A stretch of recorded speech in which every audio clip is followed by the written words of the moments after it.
IBS affects so many people, and today we're going to hear how this nurse and former CFL cheerleader overcame her IBS and burnout despite being a busy mom and nurse. So welcome, Jennifer Teal. How are you?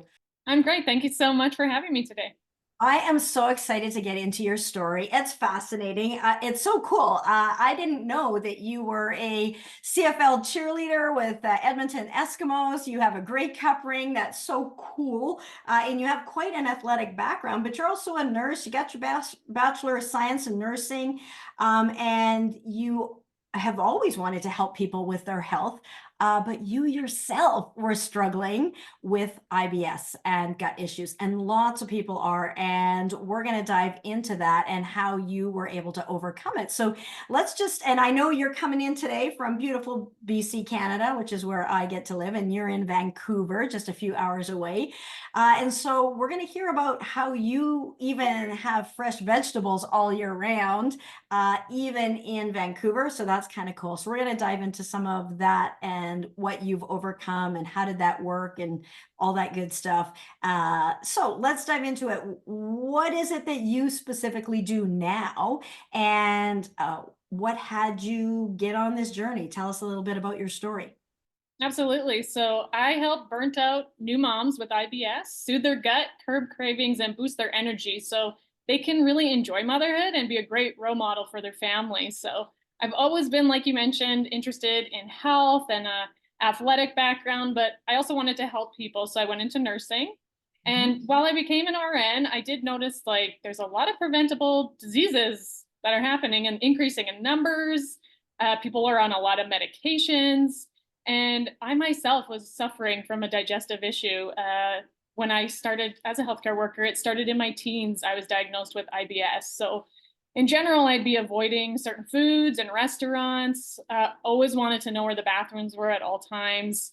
I was using over the counter medications to mask some of the symptoms. And I was kind of avoiding travel, and it made it really difficult to kind of perform at my best in general. So, of course, I was noticing that stress was aggravating it. So with nursing school and starting work, symptoms started getting worse. I did see like my physician had mentioned, stop eating dairy. So that was really kind of a limited solution. So I felt like I was just going to have to live this way and avoid certain foods, do the best that I could. And this was how I was going to kind of live because this was my new normal. So, Yeah. but there were so many restrictions and limits. So, what I noticed too, this was happening kind of in my early 20s with the IBS as a teen, but then it was kind of like a gateway symptom. Like other things started happening, and no one could tell me why. Like I was in my early 20s, and my right eye, my retina had detached.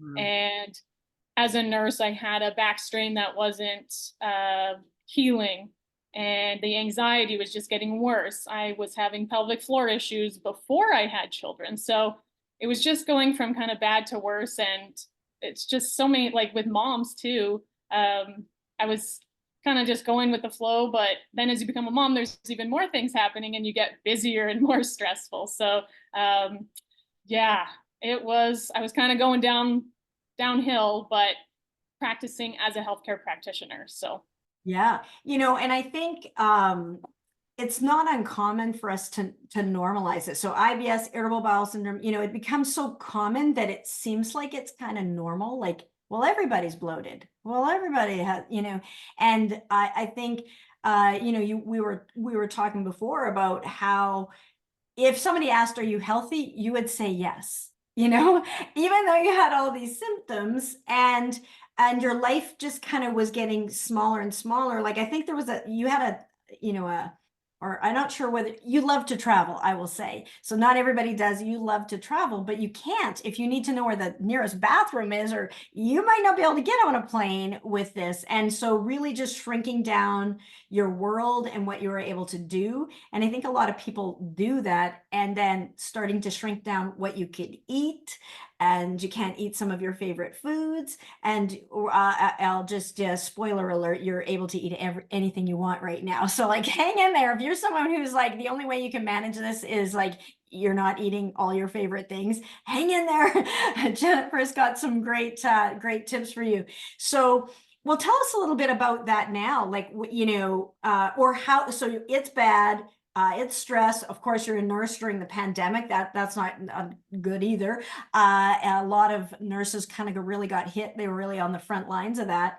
And so you're going through this, it's going from bad to worse. My brother had a retinal detachment, actually, by the way. And it's devastating. And then you're like, it seems like for you, you were in your 20s and you're falling apart. So something's not working. So what was it that turned this ship around and where you started to overcome it? Like what happened? Yeah, thanks for asking because it was like warning lights going on. And Yeah, yeah.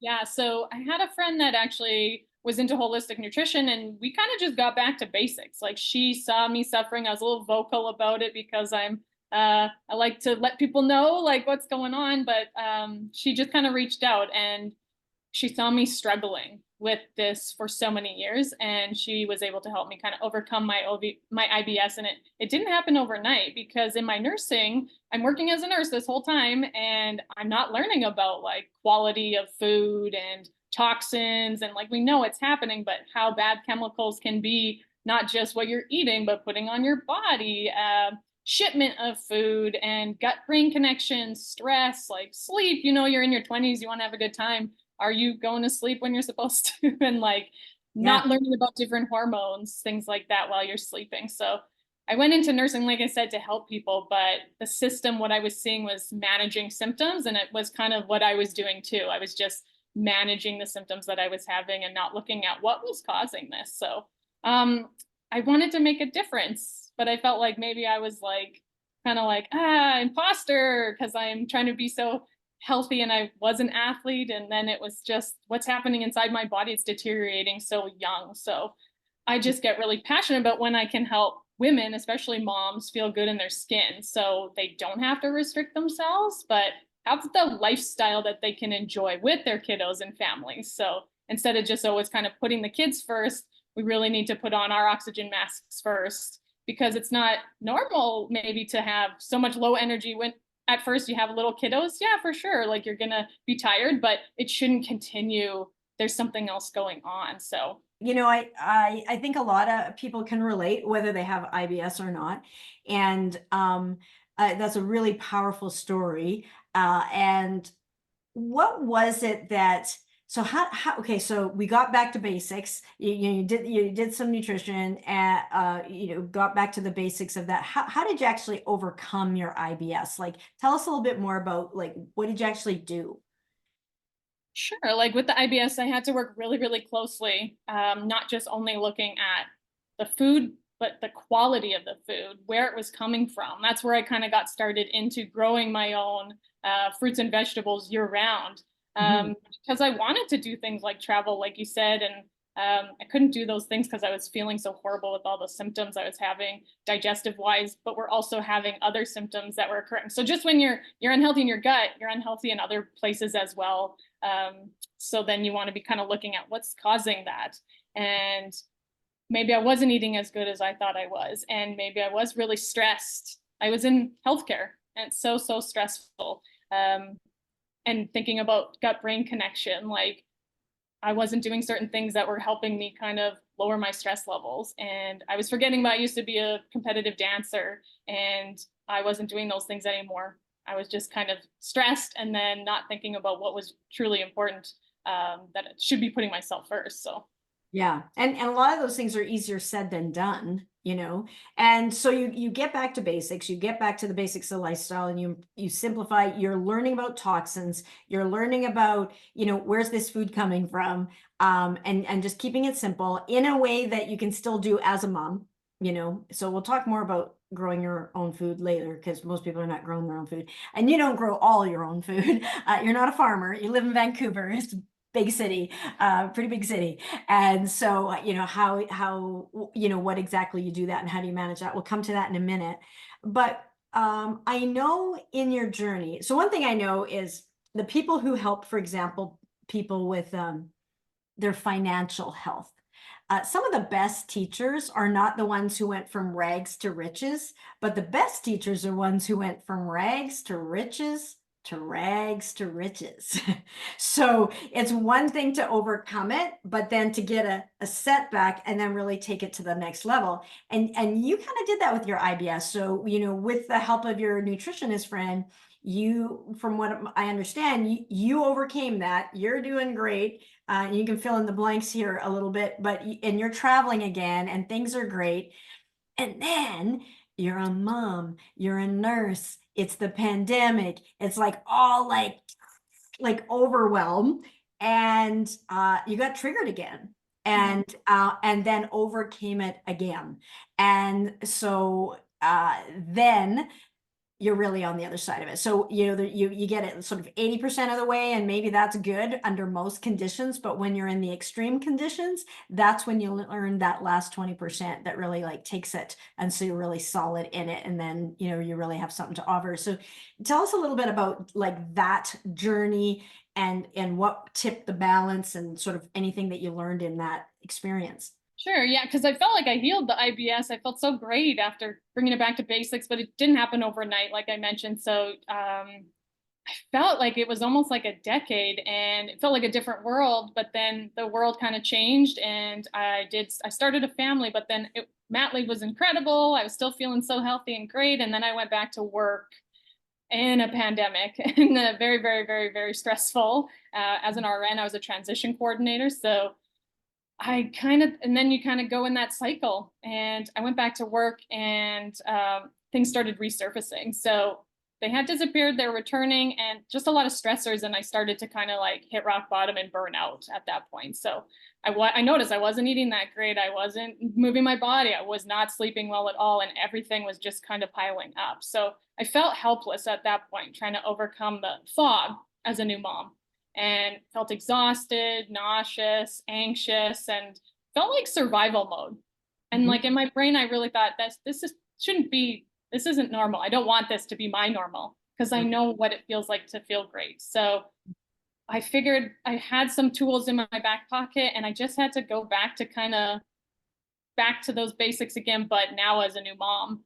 So there are tweaks that have to come with that. But I had moved at that time too, so I was living in a different city, and sometimes again, it's hard to get the best kind of quality of food and get those stressors under control. But that gut brain connection kept popping up, because maybe my guts and intestines were kind of out of whack, for say, right? Like I felt like my microbiome, all those bugs, the trillions of bugs in your digestive tract, they weren't happy, and so I wasn't happy. And there's that kind of gut brain connection there. So Yeah, and the first time it sounded like what you were really focused on was the nutrition, and that really does make a huge difference. I mean, it's huge.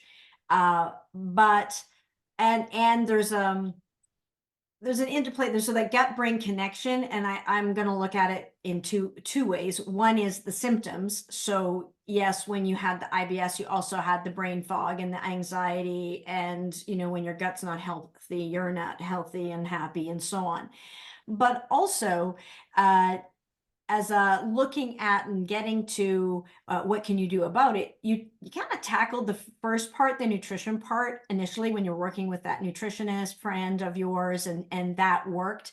But then the second wave, even though you still were doing a lot of great nutrition habits, it's not all of a sudden you're binging on Coke and chips or something like that. Like you're still following, or what anybody looking at you would say is a healthy lifestyle.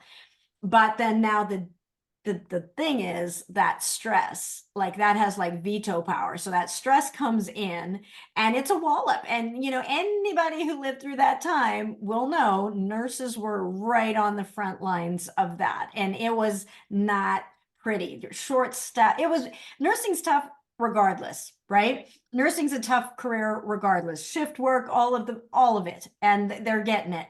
But during the pandemic, it was like 10x, right? There's shortages, nonstop fear of your own health and safety, bringing it home to you're a mom now, and a move that ranks up to one of those top stressors as well. So just like a pressure cooker, and that tipped the balance. However, the good thing is that boot camp that you were in that you suffered through allowed you to have some skills added to your toolkit in your back pocket to navigate that, and so that you can help and that you can help people.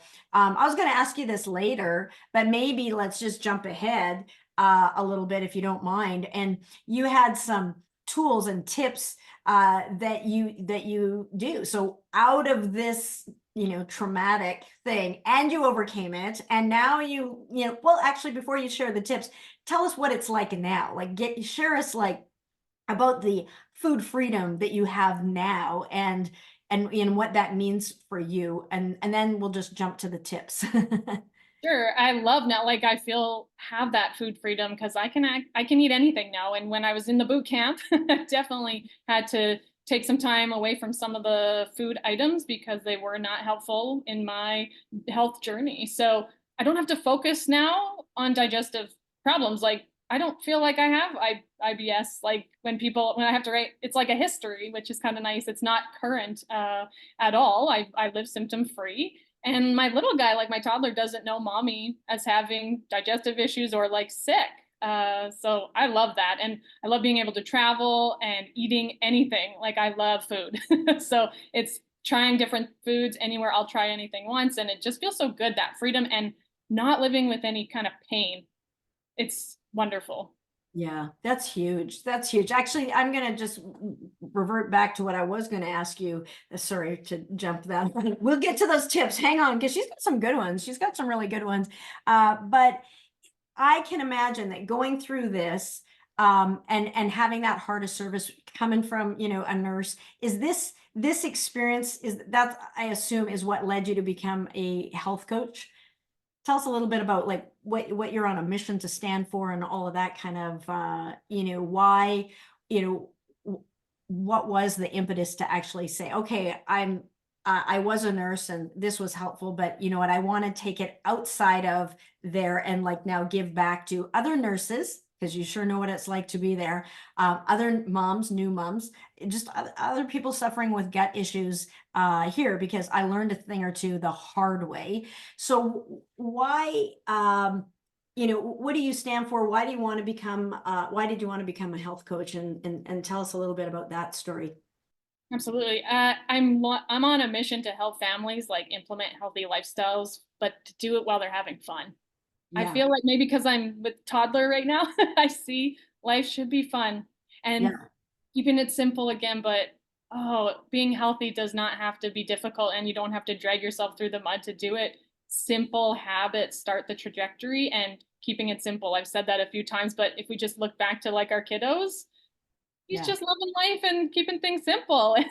I just want to be a great role model. I think that's key too. Like I said, a lot of the times moms, nurses will always want to think about everybody else and our families before us, but we got to put the oxygen mask on us, and then we feel so good. Like we have a busy life as parents for sure, but it can be fun, absolutely, and you can feel good. A lot of the time, we're not feeling so great. Maybe we're not sleeping that great, or not eating the best because we're just busy. But you can make it into a lifestyle, and then include your family and kiddos with it. So then they see mom happy and healthy.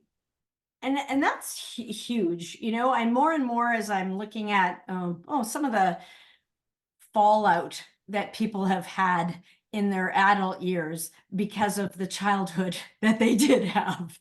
And, I mean, I'm a parent and I feel for parents and I get it. And it's stressful and you got to put a roof over your head and there's a lot going on. And how do you figure it all out? And as kids get into activities, you're going in a million different directions, and it's tough. And it really helps when there's somebody who's had to learn it the hard way, because things are starting to fall apart eyesight being threatened, all sorts of things are happening, back injuries taking you out, all sorts of things. And you're like, well, I got a handle on this because this isn't going well. And then the gift of that though is being able to give back and share, some things like, hey, I can shine a light here on this because I know the way. I know the way through through these woods, because I've had to travel that. So I really love that. So, well, how do you work with people? How do you shine the light through the woods of IBS and poor gut health? How does that work? How do you work with clients? Most of my clients, yeah, are women or moms with digestive issues. They're looking to help kind of soothe their gut and gain more energy a lot of the time, like we talked about. I walk them like step by step, holding their hand in the trust your gut process, I call it. And I work with them over Zoom. And while mainly moms, we both address like the health of, I can address health of the kiddos too, and maybe the spouse, because the mom is often like responsible for, say, cooking, caregiving role, but dads are getting involved now too with pat leaves. And so I want to work with the whole family as a unit.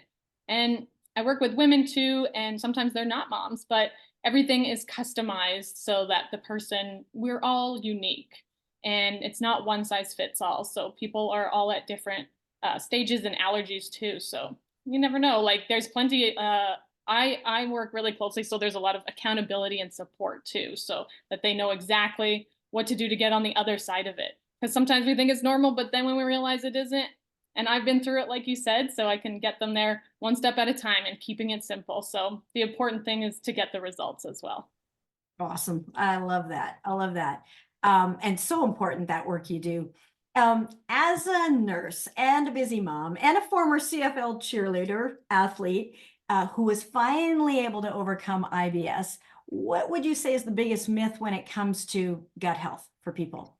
Yeah. And so when people think of gut health, I think they think of food right away and like how you have to be super restrictive because it's only about what you eat. So I'm going to say diet is not the only reason why you have gut issues. So, and I noticed that like the doctor had said to me right away, it was like, you have to stop eating dairy, but that wasn't it. So there are certain foods, of course, that are unhealthy and processed foods, refined sugars, alcohol, they all affect the gut microbiome, all the fun bugs in our guts there. But every body is individual and different, so it can change the microbiome, the digestion can improve, and it's the lifestyle factors that we have to look at, and things like when you're eating more nutrient dense foods. Like I didn't learn in nursing school we should be eating more, you eat more fruits and vegetables, of course, but what about the quality of it, the shipment of it? Where is it coming from? Is it nutritious?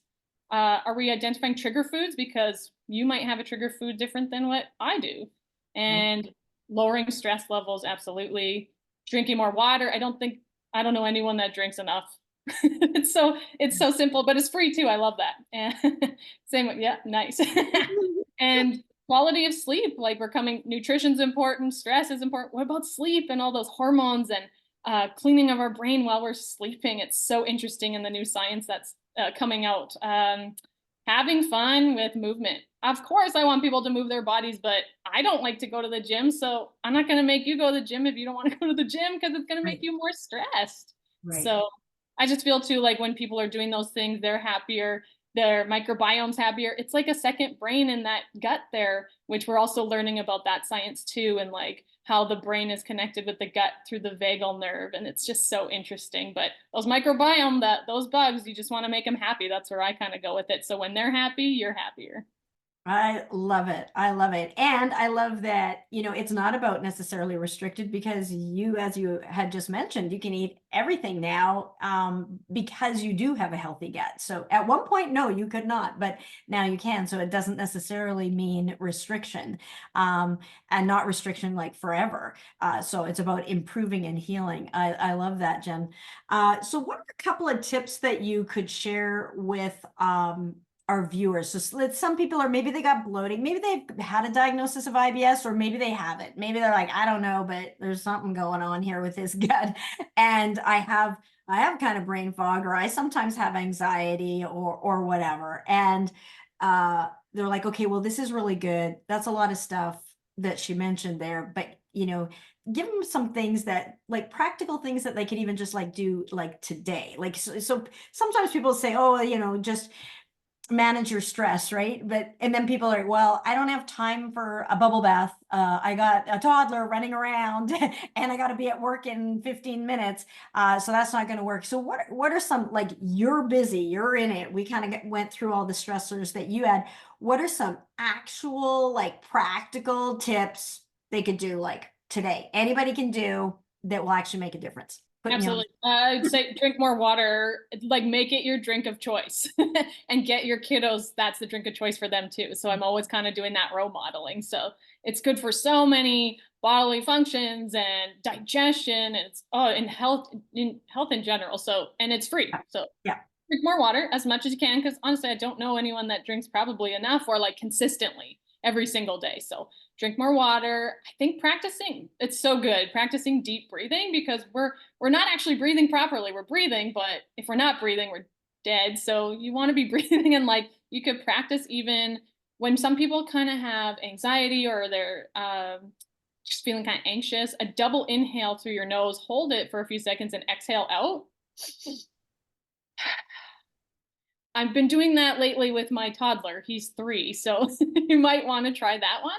But what I also like to do, Can I interrupt you for a sec? I recently came across something on why that is so powerful.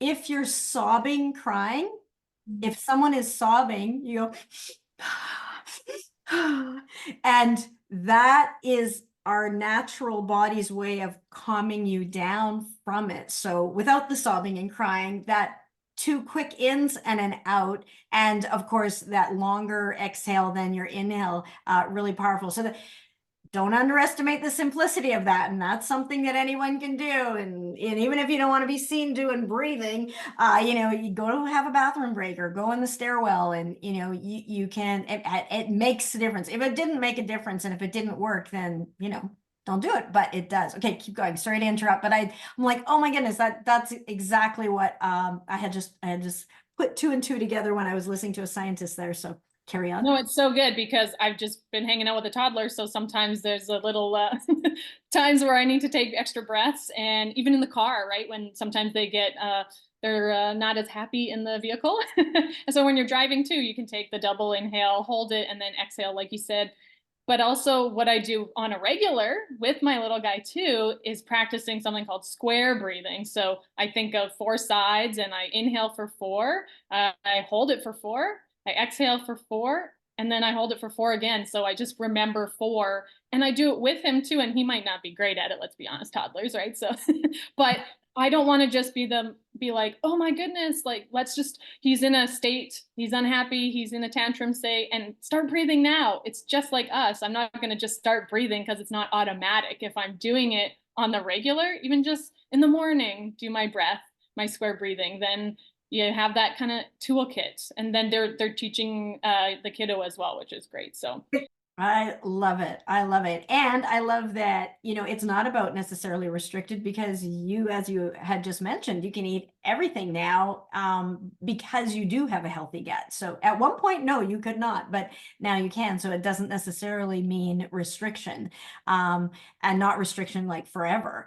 So it's about improving and healing. I love that, Jen. So what are a couple of tips that you could share with, our viewers? So some people are, maybe they got bloating, maybe they've had a diagnosis of IBS, or maybe they haven't. Maybe they're like, I don't know, but there's something going on here with his gut, and I have kind of brain fog, or I sometimes have anxiety, or whatever. And they're like, okay, well, this is really good. That's a lot of stuff that she mentioned there, but give them some things that, like, practical things that they could even just like do like today. Like, so sometimes people say, oh, just manage your stress, right? But and then people are, well, I don't have time for a bubble bath. I got a toddler running around, and I got to be at work in 15 minutes. So that's not going to work. So what are some, like, you're busy, you're in it. We kind of went through all the stressors that you had. What are some actual, like, practical tips they could do, like, today? Anybody can do that will actually make a difference. go for a hike, go for a walk. It's great. Take some deep breaths while you're out there, double whammy. I love it. I love it. Um, th- we give the kids bedtime, but we don't have adults don't give themselves a bedtime. And you're right. And even if we look at Ayurvedic medicine, like that in Ayurveda, that 10 to 2, 10 p.m. to 2 a.m. That's the pitta time. And people may often notice that they kind of get sleepy in the evening, but if they're still awake at midnight, boop, you got a second win, and then it's harder to get sleep. And then that pitta, that fiery digestion gets ramped up, and then you're hungry.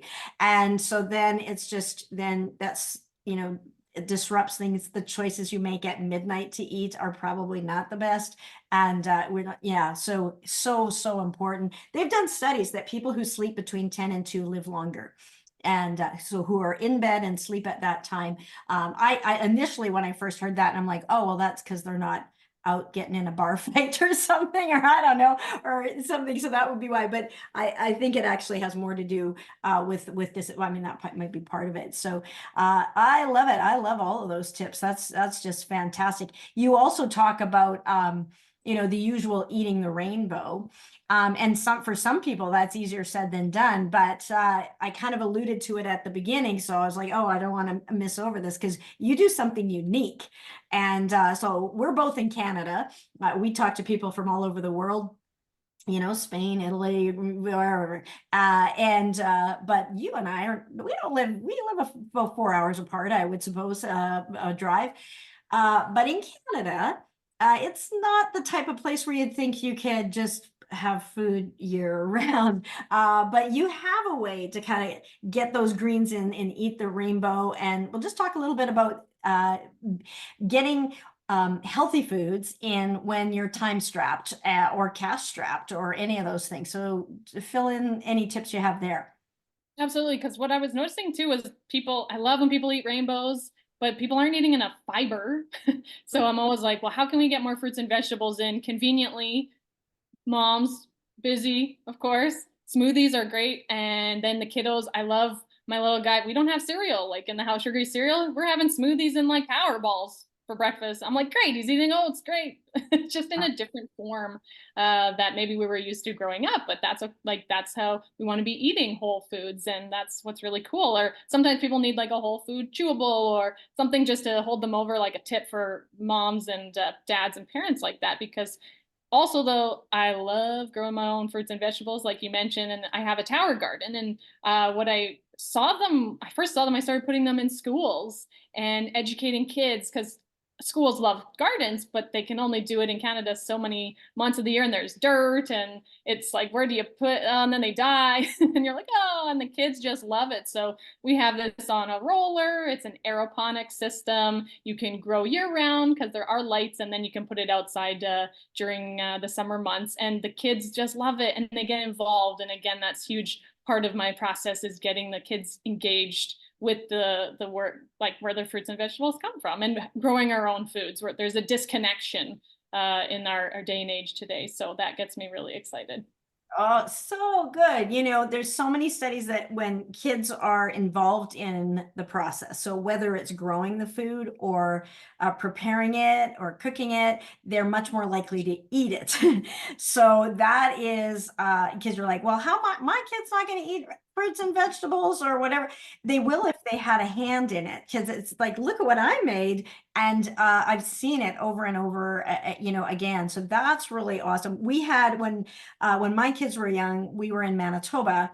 And so we did have that outdoor garden, was a small little school, and they had an outdoor garden, and the kids got to do that, to plant and harvest and all the rest of that, which was really great. And it did get them in touch with that. But the growing season was really limited. And then would be summer break, and then we needed some volunteer parents to tend to it over the summer until we got back. So it's like parents were doing a lot of the work because just the timing of summer was the summer break.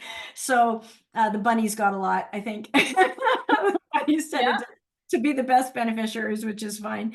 But I think that's really great. And so what a great little hack to be able to have those on the ready, and for kids to even know what that is. I remember Jamie Oliver did it was a documentary, and he was trying to get healthier foods into the school, and he showed pictures up of like broccoli kids or whatever, a greens, and they had no idea what it was. And then they showed like the golden arches and they knew exactly what that was. And, just the branding of that, they could tell that, but they couldn't even tell what the name of this vegetable was.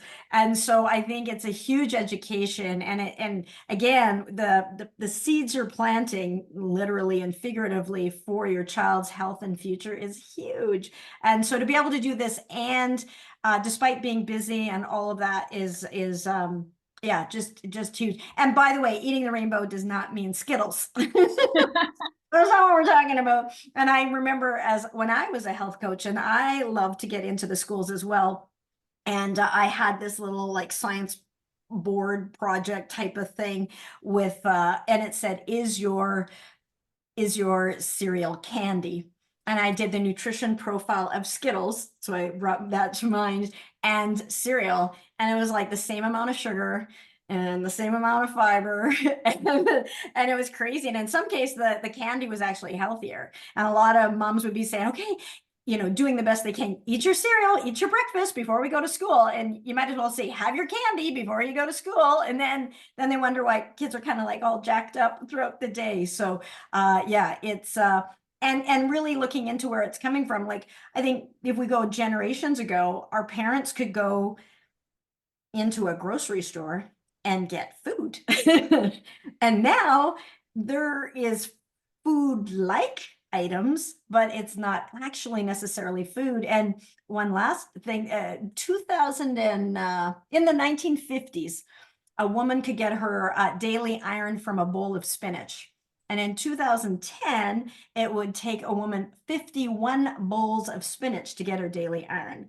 And so with pesticides, insecticides, over farming, if we're getting rid of those microorganisms that used to bring that iron from deep down in the earth into the plant, if we've gotten rid of that part of the ecosystem, and the iron is not getting into the roots of the plant and up into the plant, and if it's not getting into the spinach, it's not in the spinach, and when we eat the spinach, it's not in us. And so that's kind of what you were alluding to about, what about the quality of it? Where is it coming from? What are the toxins? What about all of this? And so really, if need be, taking matters into your own hand and growing it yourself. And then what's in there, and being able to preserve that nutrition to the best of your ability. So I just love this. Fantastic work that you're doing. I know that when you're working with these moms and nurses and people that are busy with IBS and other things, burnout and so on. I know whenever you're working on one thing, that there's a spin-off benefit. What are some of the spin-off benefits that you've seen as you're working with these people? Yeah, one client, they didn't have a diagnosis of IBS, but bloating comes up quite a bit, and they wanted to feel better. They weren't feeling so great, and not only did she get rid of the bloating and feel better, she lost 20 pounds. And she just said she felt amazing after a few weeks, but 20 pounds is not an easy feat. So it was really impressive to see. It was How awesome. awesome to have that as just like, oh yeah, and by the way, while I wasn't trying, I lost 20 pounds. Like, that's really a great testament. A lot of people who have an extra 20 pounds would love to have that. So that's awesome. Absolutely. And I was like, do you want to lose any weight? And she was just like, well, we'll just see what happens. So like, it was just great, the amount, and done sustainably, which I love too, because I think it's important to keep that off sustainably. I don't Yeah, want someone to just have it come right back on, right? So exactly. Yeah, no crash dieting, not the restrictive stuff. Yeah.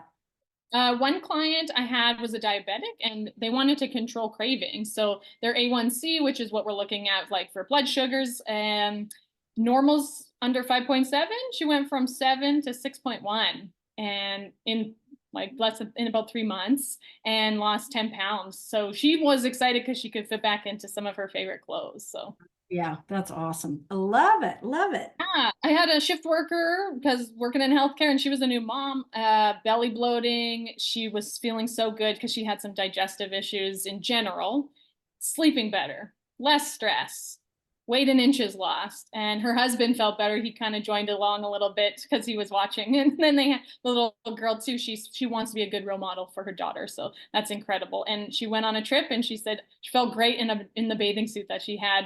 It was a little tight before, she mentioned. So I was like, awesome. some kiddos, some big ones that I see is like with skin and eczema. A lot of little kiddos have eczema, and then when mom does some lifestyle changes and we see the kids' eczema improving, it's wonderful. And then sticking with it, it's so great. I love that. Oh, yeah, so good. When you help the mom, or the woman in the house often, it's a little stereotypical, but generally there's a big ripple effect because, when you care for them and when they've been able to put their own oxygen mask on, as you're saying, then there's a positive ripple. And, there's nothing more than, well, I just got my mama bear hat here too, that I always, I'm definitely a mama bear, and I know that a lot of our viewers are mama bears.